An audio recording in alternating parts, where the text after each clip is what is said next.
జనసేన అభ్యర్థి నాదెండ్ల మనోహర్ విస్తృతంగా ఎన్నికల ప్రచారం నిర్వహిస్తున్నారు. గల్లీ గల్లీ తిరుగుతూ ఓటర్లను ఆకట్టుకునే ప్రయత్నం చేస్తున్నారు. జనసేన అధికారంలోకి వస్తే విజయవాడకు, గుంటూరుకు దీటుగా తెనాలిని మారుతుందని మనోహర్ ప్రజలకు హామీ ఇచ్చారు. తెనాలి నియోజకవర్గంలో నేను శాసనసభ్యుడిగా ఉన్నప్పుడు చేసిన కార్యక్రమాలు సంక్షేమం కానివ్వండి, అభివృద్ధి కానివ్వండి, ఖచ్చితంగా ఒక ప్రణాళికబద్ధంగా చేశాం.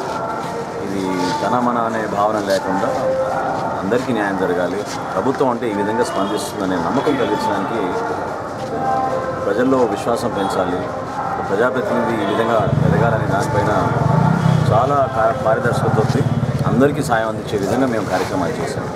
ఈ రోజున జరుగుతున్న ఎన్నికల సందర్భంగా నేను ఏ ఓటర్ దగ్గరికి వెళ్ళినా కూడా అందరూ గుర్తుపెట్టుకుని మరి మా చేసిన కార్యక్రమాలు ప్రత్యేకంగా వాళ్ళు అభినందించారు.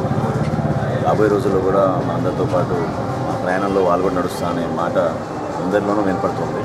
యువత ప్రత్యేకంగా చాలా అభిమానంగా పవన్ కళ్యాణ్ గారి మీద జనసేన పార్టీ తరఫున ఆసక్తి చూపిస్తున్నారు. సో ఇవన్నీ కలుపుకొని మేము ఒక మంచి ప్రణాళిక పార్టీ తరఫు నుంచి ఈ ప్రాంతాభివృద్ధి కోసం ఎక్కడ కూడా ఏ లోపం లేకుండా విజయవాడకి, గుంటూరుకి ధీటుగా తెనాలి మారుతుందనే నమ్మకం నాలో ఉంది. దానికోసం కష్టపడి ప్రతి ఒక్కరూ సహకరిస్తే ఇంకా అద్భుతమైన కార్యక్రమాలను ముందుకు తీసుకెళ్ళగలుగుతాను.